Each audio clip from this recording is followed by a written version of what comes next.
Hello and welcome to Beyond Business, the program where we look at the latest trends in the global economy. Today we're looking at how the fight against terrorism and crime has turned into big business. Investors seem increasingly willing to flash their cash to get part of the action.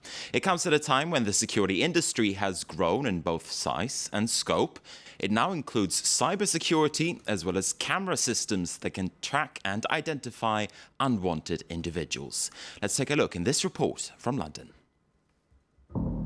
Nowadays, it's impossible to drive discreetly on the road. Everywhere there are surveillance cameras and software programs tracking us down, even when we are on foot. British companies are at the forefront of this sector. One of them is called Omniperception. It's based in Guildford, south of London. Among other things, it develops a facial recognition system. If you're looking for bad people, then if a person who's banned from a store walks in, you can escort them off the premises.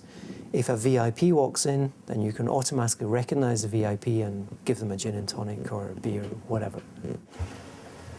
Our visit here failed to go unnoticed. The computer immediately spotted us. The facial recognition camera that's at our door is constantly looking for people on our watch list. It will take pictures of people as they walk in the door, and that's exactly what has happened here. So a picture of Minel has been captured and the alarm was generated.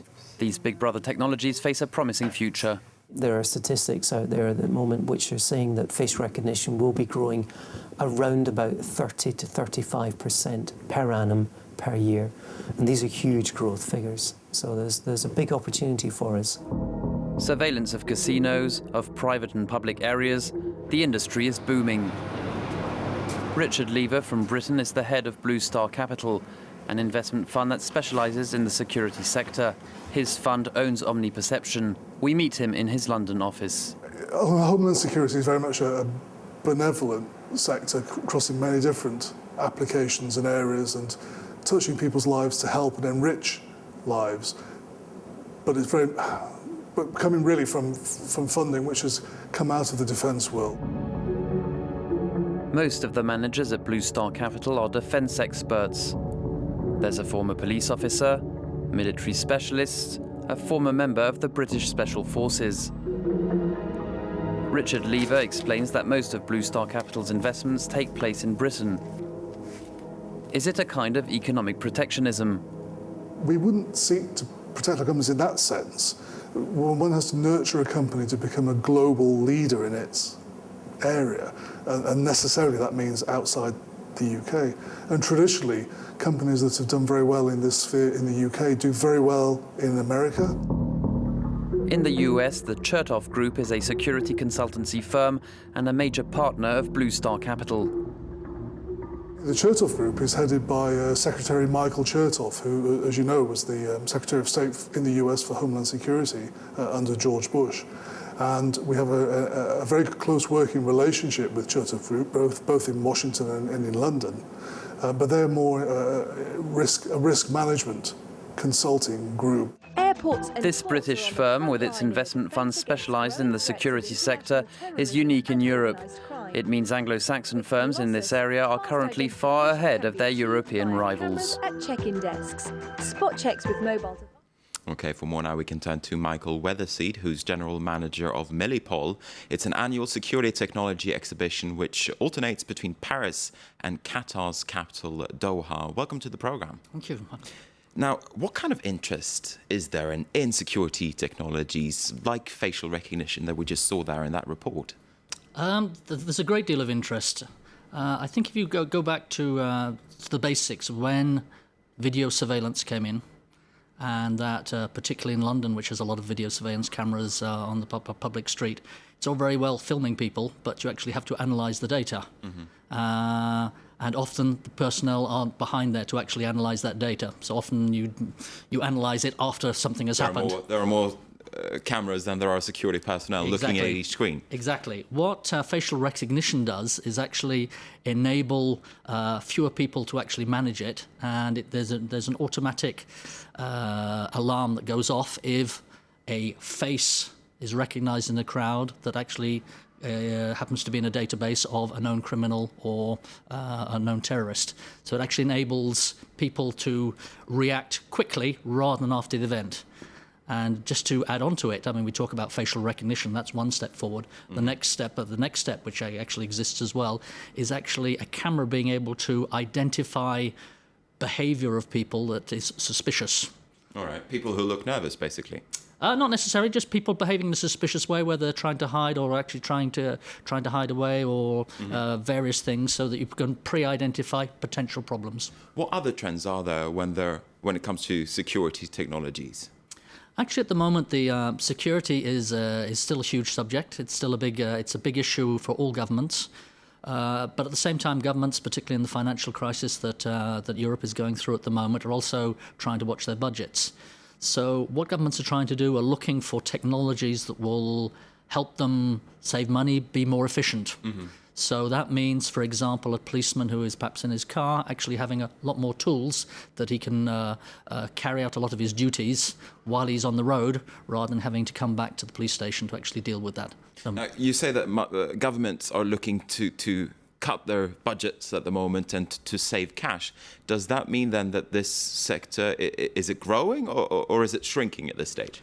The sector is certainly, it has been growing for several years. I think it's stabilising now. I wouldn't say it's declining in terms of that, but governments on the whole are looking at their total budgets. But security is obviously something that they don't particularly want to limit. Are there any figures on how big this market is? It seems quite murky from a layman's perspective. You're the expert. How much is this market worth on an annual basis? I wouldn't use the word murky, but it's actually very difficult to actually find figures of the size of the market. Part of the problem is, how do you define security? Do you include in there private security firms? Do you include locks? Do you include alarms that go into protecting factories? But there are no generalised figures. The governments don't actually publicise how much they spend on, let us call it, homeland security. But the major problem is actually defining what we mean by security. How do you define it? I would define it in different ways. I would split it. Millipol looks after internal state security. So we're looking at everything that is done by police, the gendarmerie, for example, by anti-terrorism forces, as well as people dealing with disaster management. So everything that comes in from a Ministry of Interior or a Home Office that comes in there.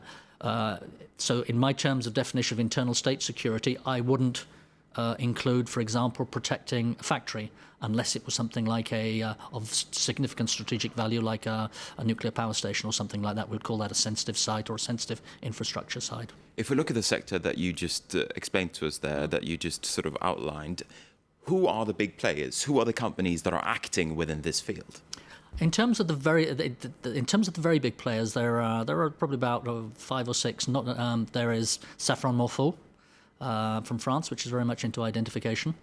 There is Thales, another French company, EADS, which is Franco-German. You have Rheinmetall from Germany, and you have BAE Systems from the UK.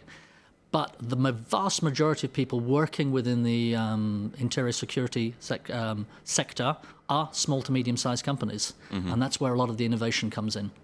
You just mentioned a couple of companies there. There seem to be more French than there are British companies. And in the report, we got the sense perhaps that the British and American companies are at the forefront of this sector. You don't agree? I don't necessarily agree with that. I think the French don't have to be jealous about their position within the internal state security industry.